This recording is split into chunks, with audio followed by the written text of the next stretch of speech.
السلام عليكم ورحمة الله وبركاته. بسم الله الرحمن الرحيم. رب اشرح لي صدري ويسر لي أمري واحلل عقدة من لساني يفقهوا قولي. أهلا بيكم في حلقة جديدة من الكرة مع الأزوري.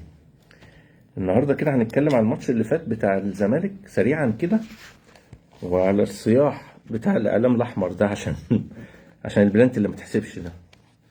نبتدي بالصياح الأحمر ده. هو في إيه؟ نادي في ضربة جزاء ما تحسبتلوش مثلا لو هي صحيحة، مع ان اكتر من واحد قال انها مش صحيحة، بس هو ده يتطلب كل الفيلم ده كله؟ انت فاشل فبتعلق فشلك على حاجة تانية. فانت هو ده سمة الفاشلين، اللي هو يتلكك لحاجة تانية، يتلكك عشان حاجة تانية، لان هو فاشل فمش عارف يعمل ايه مع الجمهور بتاعه. يعمل ايه؟ يقوم مصدر لك مشكلة تانية، يخش هو على حاجات تانية، يدخل لك في مشاكل. مثلا يقول لك التحكيم واقف ضدنا، المؤامرة ضد الأهلي، الحقهم مش عايزين يدوا الدوري للأهلي. الكلام ده كله الفاشل ده، هو ده بتاع الفشلة. ما هو لما انت تبقى فاشل بتعمل حجتك حاجة تانية، بتروح لحاجة تانية. لا، مش تشوف مثلا لعيبتك مش كويسة، مدير فني مش عارف يدير الفرقة، إدارة مترددة في قراراتها، سلبيه وعدم حماس بتاع النادي الاهلي اللي بيقول لك الحماس والكلام ده مفيش، ما كانش موجود خالص، مش موجود. دي حاجه. الحاجه التانيه، هو ليه الاعلام دون ما وقفش مثلا مع النادي المصري لما كان ليه بلانتي على الاهلي في الدور الاول؟ ليه ما وقفش مع الجونه لما كان الجونه ليه 3 بلانتي ضد الاهلي؟ 3 بلانتي، اللعمه يشوفهم ماشي. ليه ما وقفش مع المقاولين اللي اتلغى له جون ها وما تحسبلوش بلانتي؟ ها تاني كمان ماشي. ليه ما وقفش مع زد في الجون اللي اتلغى له مع الاهلي قدام الاهلي؟ ليه ما وقفش مع سموحه امبارح اللي ليه بلانتي؟ ليه ما كلموش؟ ليه؟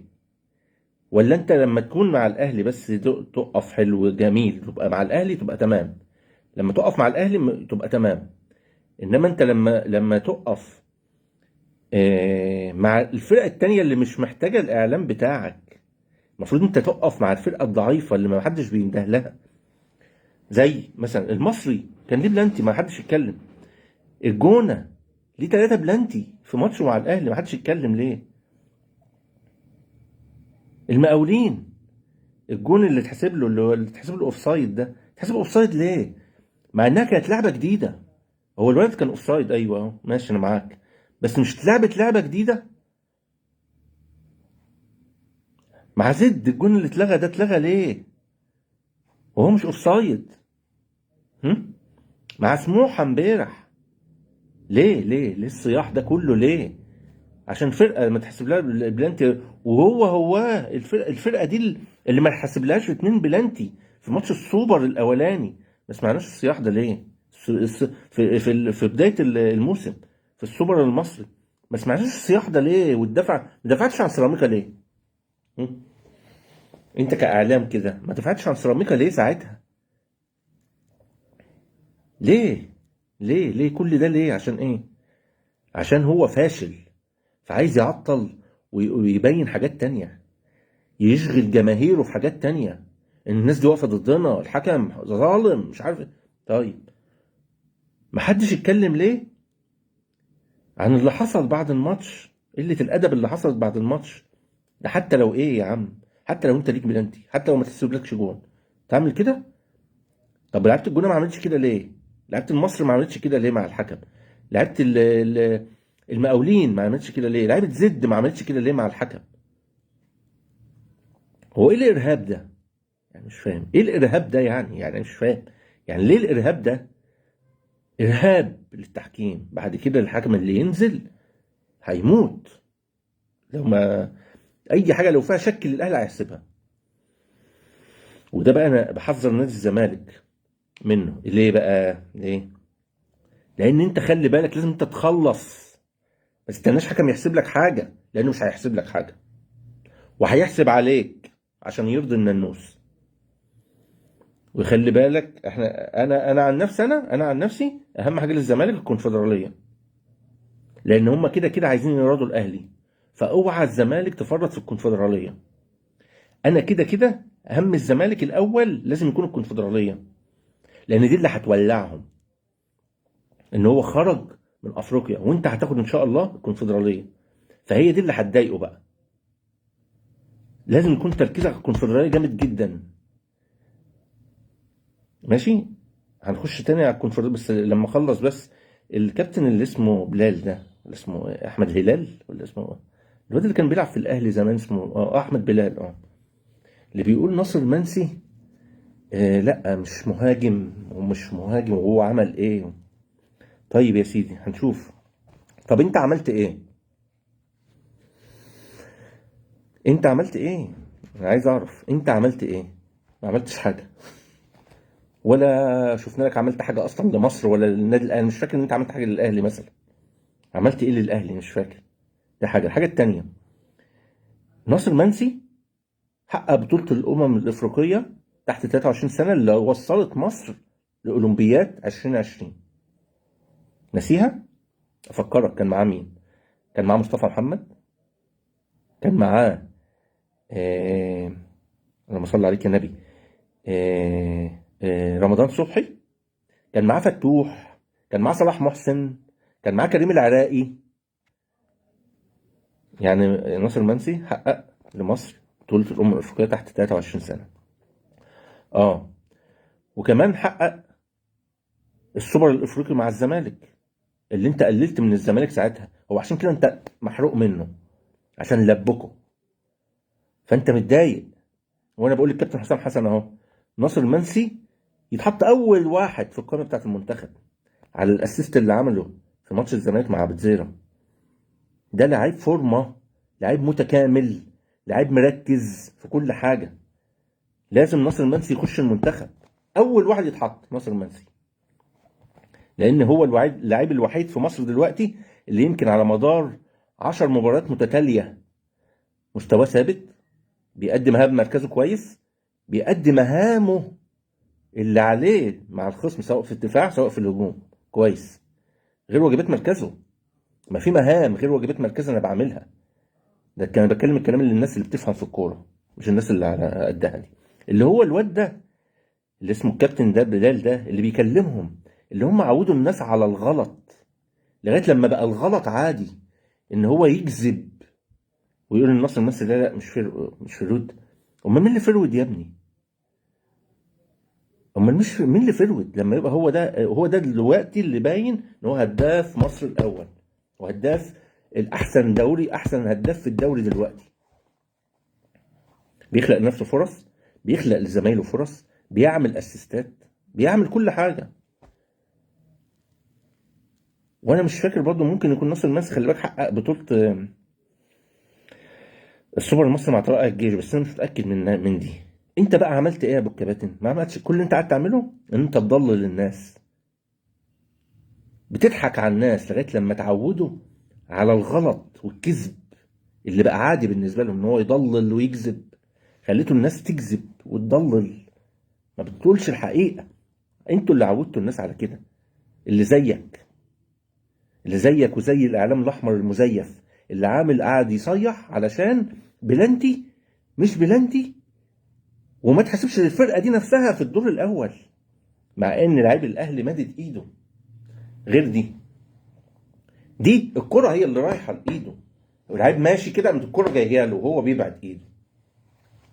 بطلوا تدليس ونفاق ورياء على الناس. عودتوا الناس على الغلط، عودتوا الناس انها بقت تغلط وتقول للغلط صح. انتم ربنا مش هيسيبكم ابدا.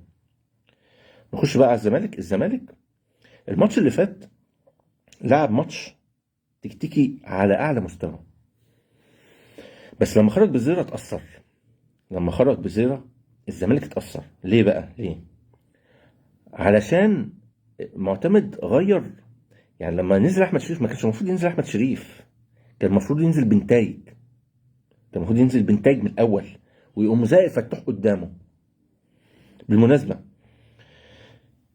منسي 100 في الماتش ده، تكتيكيا وفنيا وسرعه وكل حاجه ومهاري، كل حاجه عملها في الملعب. دباغ 100. فتوح 1,000,000%. عمر جابر 1,000,000%. وكان عمر جابر متأثر جدا بالجبهة بتاعت بن غيث وخاسف، جبهة قوية جدا. والزمالك لسه ما وصلش النهائي يا جماعة، لازم اللعيبة دي تحط في نفسها في عقلها كده، الزمالك لسه ما وصلش النهائي، الفرقة دي مش سهلة. وطلعوا بعد الماتش التحليل قال احنا عندنا امل. كان عندنا امل كبير جدا، كمان هم بيقولوا عندهم امل ولسه هيروحوا بيقول لك لسه ماتش العوده، لسه الشوط الثاني في القاهره، هنكسب الزمالك زي ما الترجي كسب الاهلي. فالفرقه دي مش سهله، هي قوتها في جماعيتها، هم ما عندهمش ستار، بس هم قوتها في جماعيتها، بيلعبوا تيم وورك، زي ما انا قلت لكم، في 5 6 لعيبه هم المحور الفرقه. هو ده جنب الشمال بن غيث وخاسف، الجنب اليمين بن عياده وشوار، قدام بالحسيني ومزيان، او آه آه اللهم صل عليك يا نبي، بن حموده ومزيان. هو بالحسيني نزل عشان بن حموده اللي كان بيلعب في غزل المحله ده كان مصاب، بس هو اكيد هينزل الماتش الجاي. فلازم لازم الزمالك يخلي باله كويس جدا جدا، الماتش لسه ما خلصش، واللعيبه دي لعيبه عندها حماس وقوه، وبتكسب وبتتعادل بره ملعبها احسن من بتلعب جوه ملعب. وشفنا المصري تعادلوا مع المصري 1-1 وما لعبوش كويس على ملعبهم، يعني التاثر الجماهيري والكلام ده بيفرق معاهم، لان هم ما عندهمش خبره قوي زي الزمالك، فبيتاثر. هي دي المشكله، ان انت لازم تكون مركز زي ما انا قلت في الماتش. كل اللي انا قلته المره اللي فاتت طلع صح، سواء في الفرقه شباب بلوزداد سواء في الزمالك، كله صح، ما عدا ان هو لعب بعبد الله السعيد، وده غلط فادح. لان لو كان فتوح هو اللي نزل وبنتايج نزل من اول الماتش، كان الماتش اتحول وكان الزمالك خلص الماتش، لان عبد الله السعيد نقطه ضعف، لان الماتش ده فتنس، احتكاك قوي، عايز قوه واحتكاك، وهو السن يا جماعه مش قد السن عامل مهم جدا. هو مش هيقدر، هو يديك اول ربع ساعه او تلت ساعه خلاص ويقف، مش هيقدر يحتك بقوه، مش ممكن. ده خليه في الماتشة دي جنبك، كارت معاك. اهو عبد الله السعيد ده كان يفيدني في اخر تلت ساعه في ماتش زي ده، لان هم نزلوا بقوه. لما بزيرة خرج كنت لازم تنزل حد في نفس المستوى، عشان كده كنت بقول لك تزق، تنزل بنتايج وتزق فتوح قدام، وكان عبد الله السعيد نزل اتزق تحت الفراوده، لما طالما انت سايب عبد الله.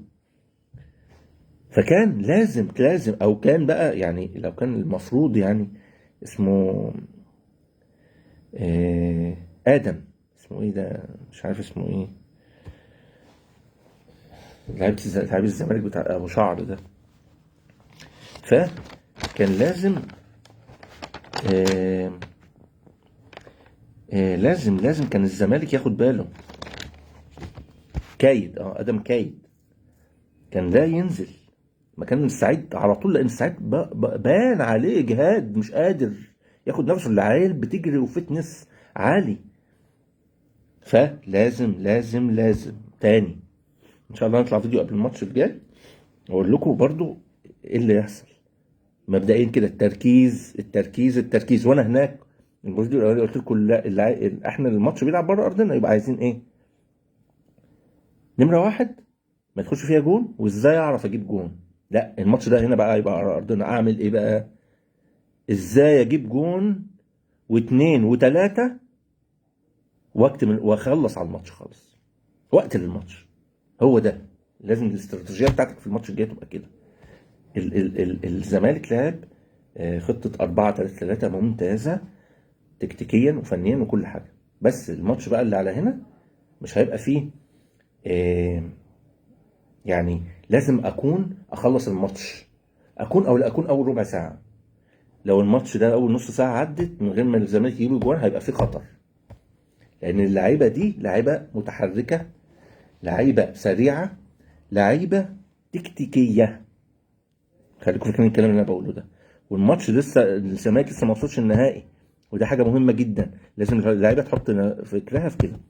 في حاجه كده اقولها في الاخر، لازم يبقى فيه تركيز تركيز تركيز زي ما انا قلت، والواجبات بتاعت كل مركز كل لاعب ياخد باله.